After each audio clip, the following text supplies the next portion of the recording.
Selamat hari Minggu untuk kita semua. Puji Tuhan kita bisa kembali beribadah. Tadi sedikit masukan, itu epistel. Sela itu jangan dibaca. Sela itu artinya berhenti. Jadi kalau baca Mazmur ketemu sela itu berhenti merenung.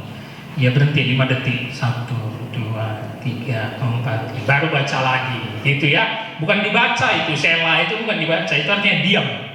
Oke, kita lanjutkan eksposisi Injil Markus kita.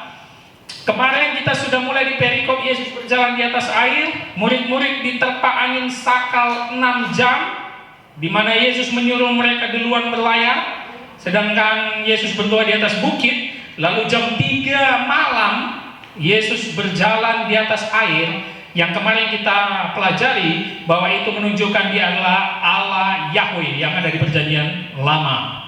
Sekarang kita habiskan perikop ini, Markus pasal 6 ayat 49 sampai 52. Mari buka kitab kita, Markus pasal 6 ayat 49 sampai 52. Kita mulai ayat 49 ya teman-teman. Ketika mereka melihat Dia berjalan di atas air, mereka mengira bahwa Ia adalah hantu. Lalu mereka berteriak-teriak. Mereka mengira bahwa Ia adalah hantu. Wajar atau tidak mereka berpikir bahwa Yesus adalah hantu? Secara psikologis sangat wajar. Kenapa? Jam 3 malam. Ya kita aja kalau di rumah jam 2 malam ada yang ketok-ketok bangku goyang-goyang sendiri. Waduh, langsung kita berpikir hantu ya. Jadi sangat wajar secara psikologis murid-murid berpikir itu adalah hantu. Tapi yang menarik ya, kata hantu di Alkitab hanya dijumpai di ayat ini sama Injil paralelnya di Injil Matius pasal 14. Tidak banyak Alkitab mencatat kata hantu. Ya kalau dalam terjemahan aslinya hantu di sini penampakan. Ya, penampakan atau roh itu arti hantu. Lalu apa yang terjadi sama mereka ketika mereka mengira itu adalah hantu? Mereka berteriak di sini sampai ketakutan setengah mati. Mereka berteriak hantu, hantu, hantu. Nah, seperti itulah ya. Tapi yang menarik, kenapa Alkitab mencatat murid-murid melihat hantu? Karena kepercayaan supernatural, kepercayaan penampakan atau roh-roh halus ternyata sudah ada sejak zaman dulu, ya. Ternyata hantu itu bukan di zaman kita, tapi sudah ada sejak zaman Yesus, gitulah hantu, ya, kepercayaan supernatural. Dan ini terlebih kepada pemahaman-pemahaman yang tidak dipercayai, ya, roh-roh seperti itu. Tapi ingat, mereka ini di danau. Dan ini adalah mainannya para nelayan, betul ya? Apakah mereka sering melihat hantu? Kemungkinan besar tidak, karena Petrus, Yohanes, Yakobus itu nelayan dan mereka sudah tahu bagaimana jam-jam di danau, dan selama ini mereka berpikir tidak akan pernah melihat hantu. Tapi kalimat yang paling penting di ayat 49 ini adalah mereka melihat Dia. Sangat jelas teman-teman. Bahkan nanti diulangi di ayat 50 yang artinya apa? Betul-betul ke-12 murid melihat Yesus. Ini yang bahaya. Kalau dipenuhi ketakutan, dipenuhi masalah, ingat murid-murid diterpa angin sakal 6 jam lamanya, maka kita salah mengenal Yesus. Makanya kemarin aku bilang minggu lalu, kalau kita cepat ngomong Tuhan jadinya apa? Tuhan, Tuhan, Tuhan, Tuhan, Tuhan, jadi hantu juga Tuhan itu. Iya kan? Kalau kita dipenuhi masalah, penuh dengan ketakutan, tidak percaya, maka kita tidak bisa mengenal Yesus dengan benar. Tapi saya suka satu penafsir yang mengatakan, walaupun murid-murid melihat Dia sebagai hantu, ini adalah ciri-ciri bagaimana Allah menyatakan diri. Ingat tadi hantu itu bahasa aslinya penampakan, ya, yang artinya kalau Allah itu hadir, pasti ada alam yang bekerja di sekitar. Ingat Perjanjian Lama? Ketika Allah menyatakan diri kepada Musa dan umat Israel, apa yang terjadi? Ada api yang menyala-nyala, ada kegelapan dan badai. Bahkan dikatakan penulis Ibrani, Musa sangat ketakutan dan gemetar. Jadi Yesus itu betul-betul tipologi atau kesamaan dari Allah di Perjanjian Lama yang menyatakan ketika dia hadir, angin sakal yang begitu besar. Lalu murid-murid melihat seperti ada penampakan di tengah-tengah kegelapan, sehingga inilah ciri-ciri kehadiran Allah. Aku suka tafsiran itu, bahwa kita jangan fokus hantunya, tapi ini adalah ciri-ciri yang menyertai kehadiran Allah. Sekali lagi, kita bukan dipenuhi oleh roh ketakutan teman-teman, tapi kita dipenuhi oleh Roh Kudus. Ya, tidak ada ketakutan dalam diri kita, supaya kita tidak salah mengenal Yesus, sama seperti murid-murid yang tahu dan melihat Yesus dengan jelas, tapi mereka berpikir itu adalah hantu. Siapa di antara kita yang tidak pernah takut? Kemungkinan besar kita semua takut ya.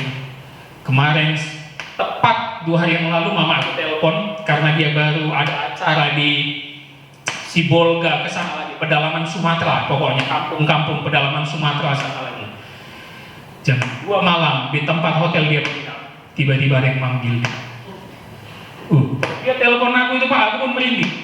Betul, jam 2 malam dia pikir istri dari abangku, karena istri abangku sama abangku ikut. Dibukanya pintu, face to face dia dengan perempuan, rambut disanggul, jelas mukanya. Wih, langsung lari masuk ke tempat tidur mama aku. Tuhan Yesus, Tuhan Yesus. Ketakutan ya, ngeri ya, bisa diganggu juga rupanya ya. Makanya tidak ada yang diantara kita yang tidak pernah takut. Semua adalah ketakutan karena memang kita adalah manusia daging yang penuh dengan dosa. Tapi ayat 49 mengatakan kepada kita supaya kecemasan, badai masalah, ketakutan tidak membuat kita salah mengenal Yesus. Jangan sampai Tuhan jadi hantu. Kita baca ayat 50 ya. Sebab mereka semua melihat dia dan mereka pun sangat terkejut. Tetapi segera ia berkata kepada mereka, tenanglah, aku ini, jangan takut. Ini yang saya katakan kalimat awalnya, kalau teman-teman perhatikan 50 kembali diulang Markus, sebab mereka semua melihat dia. Jelas sekali bahwa ke-12 murid melihat Yesus berjalan di atas air. Ini bukan ilusi, ini bukan bayangan, ini bukan mimpi. Karena 2 kali diulang kalimatnya di ayat 49 dan 50, berarti mereka betul-betul melihat Yesus. Dan apa yang terjadi? Mereka sangat terkejut, ketakutan. Kalau tadi di ayat 49 mereka berteriak-teriak setengah mati, hantu, hantu, hantu. Mereka sangat terkejut. Tapi apa yang dikatakan Yesus? Segera ia berkata kepada mereka, kalimat awalnya apa? Tenanglah. Pakai kata apa? Seru. Tenanglah. Kalau terjemahan lainnya, beranilah, jangan takut, tenanglah. Dibentak murid. Baru dilanjutkan dengan kalimat aku ini. Ini dia kalimat intinya teman-teman, yang dimana Yesus selalu menggunakan kalimat ini untuk menyatakan dirinya sama dengan Allah Yahweh di Perjanjian Lama. Aku ini, ego emi, sama dengan ketika Allah menyatakan diri kepada Musa apa? Aku adalah aku. Itu sama. Bahasa Ibraninya dengan bahasa Yunaninya sama, yang artinya mengidentifikasikan Yesus sebagai Allah yang hadir. Tenanglah, aku ini. Baru apa? Jangan takut. Takut di sini popeo, yang artinya di bahasa Inggris kita dapat kalimat apa? Fobia. Fobia terhadap sesuatu. Dari kalimat Yunani ini, jangan takut. Kalau kita sudah kenal Yesus, yang pertama pasti apa? Tenang. Itu dia. Khawatir, kecewa, takut itu hal lahiriah teman-teman. Itu pasti kita rasakan. Tapi kalau kita beriman kepada Yesus, maka setelah itu apa? Tenang. Kenapa? Karena Yesus menyatakan diri bahwa dialah Allah satu-satunya di dunia ini. Aku ini. Baru setelah tenang apa? Jangan takut. Itu dia urutannya. Tenang dulu, baru jangan takut, jangan pikir yang aneh-aneh, jangan fobia terhadap sesuatu, jangan takut sama badai masalahmu, jangan takut engkau tenggelam, terhanyut dalam badai masalahmu, karena kita punya Allah itu sendiri. Makanya kalau kita kenal dalam perjanjian baru, sebentar lagi kita Natal, Dia adalah Allah yang Immanuel beserta dengan kita. Sering sekali kita menganggap Allah beserta kita kalau enak keadaan kita, ya kan? Makan di restoran, doa kita panjang, terima kasih Tuhan makan enak kami hari ini, puji Tuhan. Tapi kalau lagi ada masalah, seakan-akan tidak ada Allah di tengah kita. Berarti dalam perikop ini bukan hanya jalan di atas air mujizat yang bisa kita lihat, ada 3 yang saya catat. Yang pertama, kemahatahuan Allah dari perikop minggu lalu, ketika Dia bisa melihat murid-murid dari jauh, bahwa murid-murid diterpa angin sakal. Itu yang pertama. Kedua, berjalan di atas air. Dan yang ketiga, dari ayat 50 ini apa? Dia menyatakan diri sebagai Allah Yahweh. Aku ini.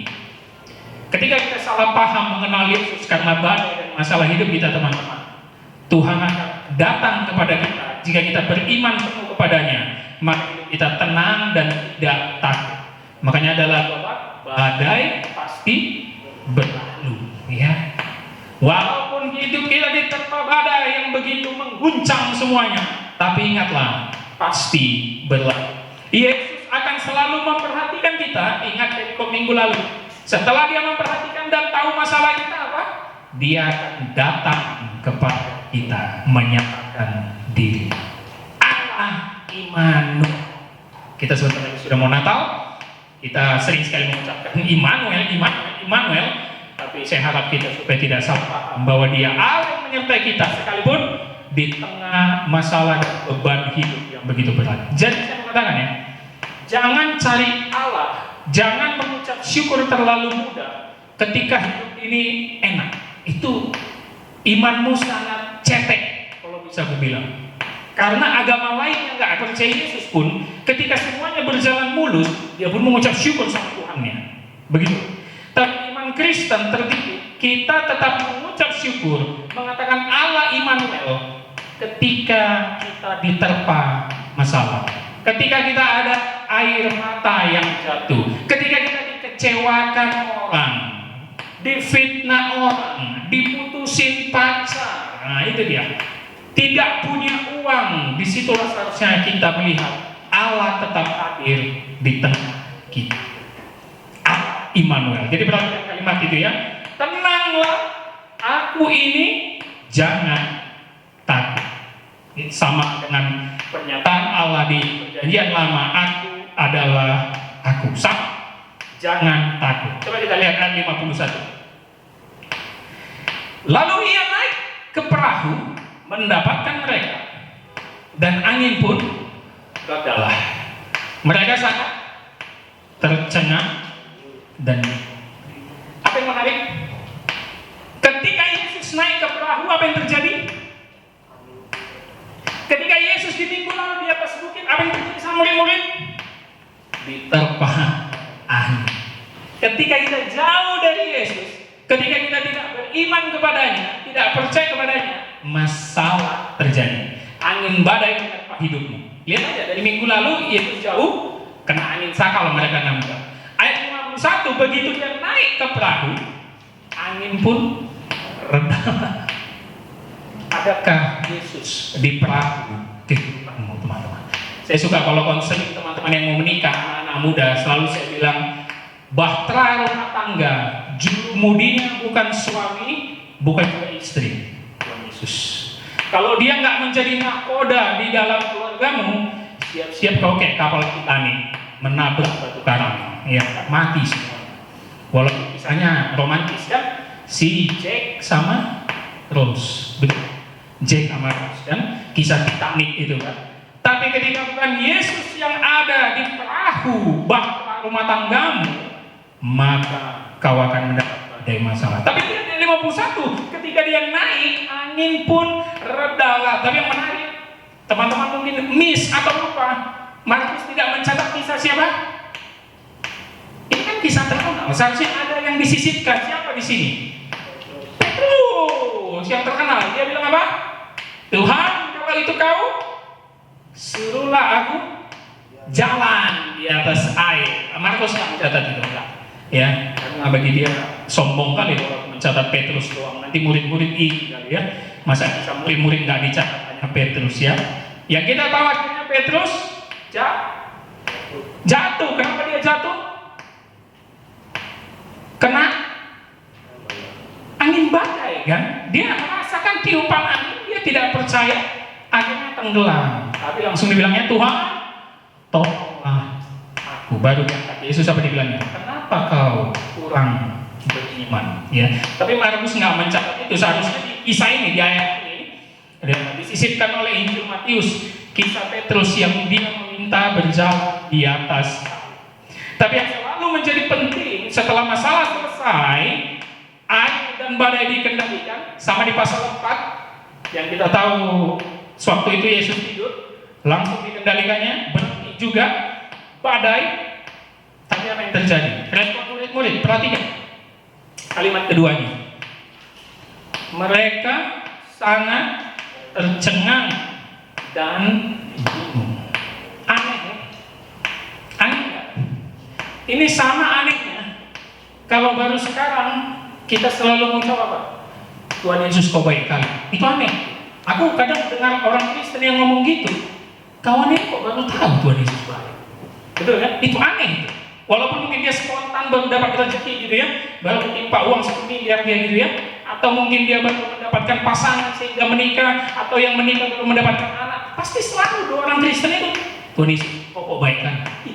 Malaikat bilang dengar, udah dari dulu balik, kok baru sekarang kok tahu?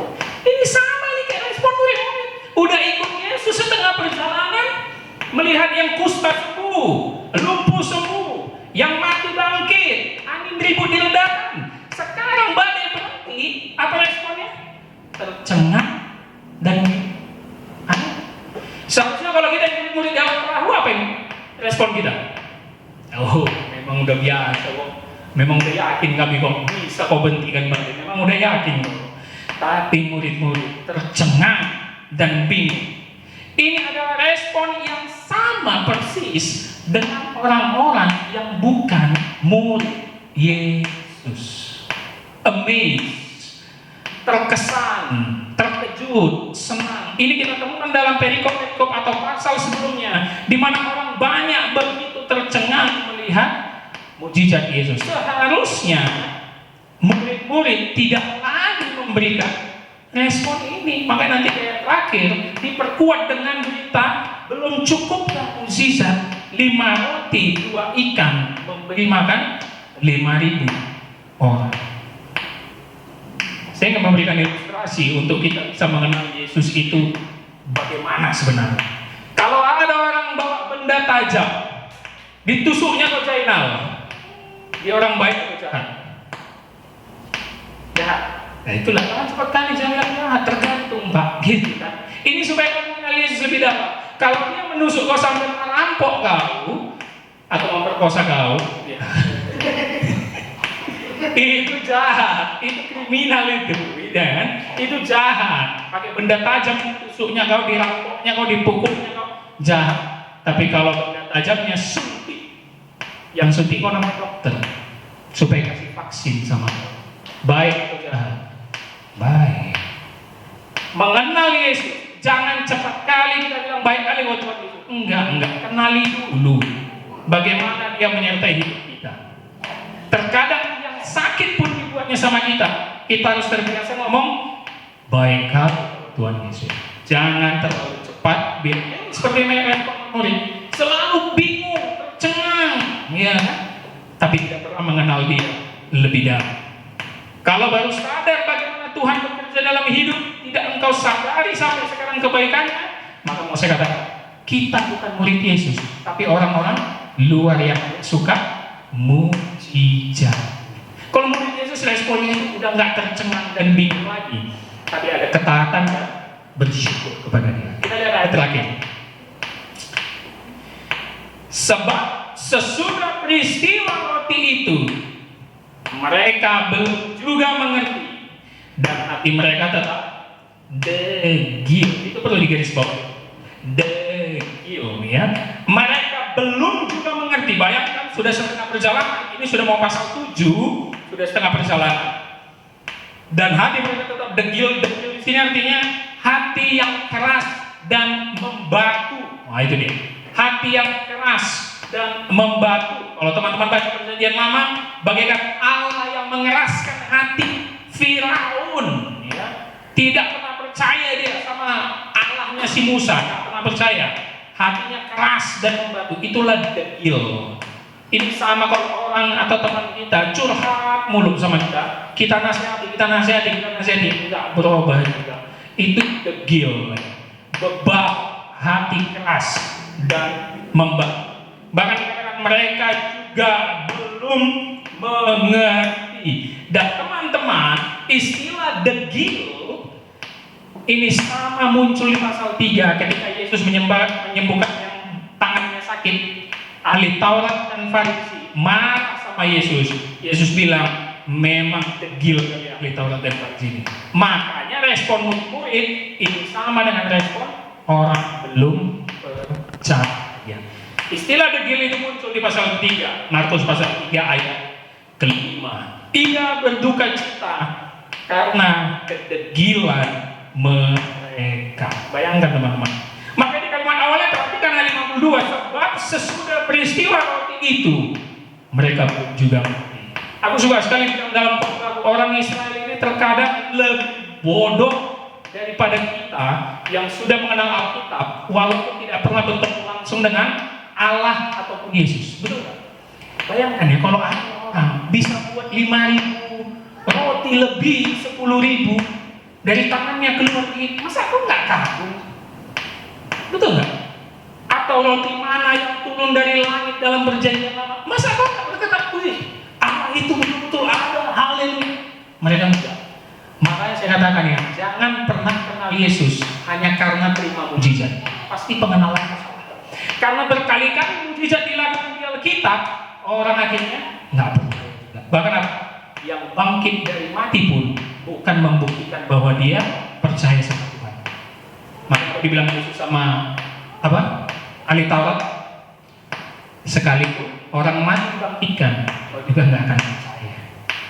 Jadi jangan letakkan pengharapan kita sama mujizat. Enggak, Tuhan Yesus nggak akan pernah lagi membuat itu supaya kita mengenal Dia.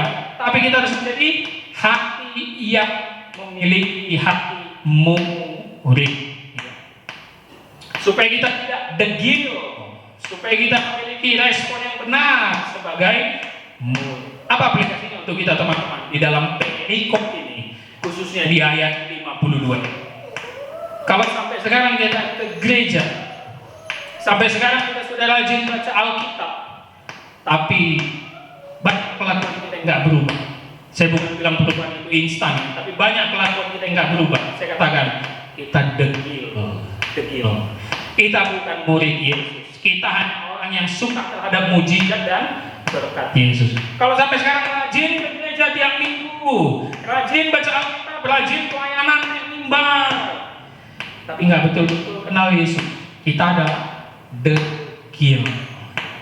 Perlu bertobat. Hati kita itu membatu. Sering sekali kalau ada orang yang curhat sama kita tapi nggak berubah, degil, pasti kita sumpah ya. Kita sumpah langsung. Udahlah, uruslah urusan sendiri, ya kan? Mau mati kok matilah sana. Udah dibilangin nggak bertobat juga. Itu degil, hati membatu. Tapi sebagai orang Kristen kita tidak boleh melakukan itu teman-teman, karena kita diajari Yesus untuk terus penuh kasih mesra, supaya kita terus mengasihi mereka sampai akhirnya Tuhan mengubah yang degil menjadi hati yang baru. Dalam teologi reform ini yang kayak gini nih, selalu dihakimi nih, langsung dikatakan inilah orang-orang ciri-ciri orang-orang yang akan masuk neraka. Degil tidak berubah. Ini udah ditetapkan Tuhan nih, makanya dia nggak tobat-tobat nih. Sebenarnya kita tidak boleh mengatakan itu selain memang Tuhan bisa mengubahnya. Ingat yang degil ini siapa? Murid, betul ya? Nanti mereka percaya nggak? Percaya juga. Ya. Walaupun kata degil ini kata yang sangat keras, ya, tapi akhirnya perlahan percaya. Di luar Yudas, di luar itu percaya. Tapi kita tidak boleh langsung mengusir saudara atau teman kita yang betul-betul memang tetap degil yang tidak bisa bertobat. Ini yang bisa kita lihat dalam pembelajaran perikop Yesus berjalan di atas air. Berarti mujizatnya bukan hanya soal jalan di atas air, tapi lagi-lagi Markus. Ini pasal 6 loh teman-teman. Selalu mengatakan Yesus adalah Allah yang sendiri. Ini penting. Begitu banyak contoh dari setiap pasal yang Markus katakan setelah kita mengeksposisi Yesus menyamakan diri dengan Allah Yahweh. Dia tahu murid-murid terpisah jauh. Dia Allah yang maha tahu. Dia bisa melihat dengan pikirannya walaupun dari jarak jauh. Dia membiarkan murid-murid diterjang sakal selama 6 jam. Baru dia datang jam 3 malam. Dia menyatakan diri aku ini jangan. Kenapa dia perlu mengatakan jangan takut? Karena kepercayaan Yahudi kuno ketika melihat penampakan bayangan atau malaikat pasti mati. Teman-teman bisa lihat di malaikat-malaikat lain di saya Yesus lahir, malaikat datang selalu kalimat awalnya jangan takut, jangan takut. Aku sering lihat postingan Instagram yang mengatakan dalam Alkitab ada 365 kali kalimat jangan, betul nggak? Iya kan, sering kan ya? Ada 365 kali kalimat jangan takut di dalam Alkitab, tapi belum begitu. Sehingga dikatakannya berarti setiap hari orang Kristen nggak boleh takut. 365 kali kalimat jangan takut ada di Alkitab, sama dengan setahun. Berarti kita setiap hari tidak boleh takut menghidupi. Ini yang bisa kita renungkan teman-teman. Yakinilah Yesus dengan benar, kenali Dia di dalam, jangan salah paham, berpikir Tuhan menjadi hantu. Ya. Apapun kekecewaan kita, masalah kita, beban hidup kita, yang penting Tuhan Yesus pasti datang. Dia akan naik ke dalam bahtera kehidupan dan rumah tangga kita, pekerjaanmu, kuliahmu, masalahmu, dan Dia akan meredakan semua masalahmu. Itu yang perlu kita ingat dalam perikop ini. Kiranya Tuhan Yesus menyertai kita semua dan membuat kita semakin dalam mengenal Dia dan kita. Amin.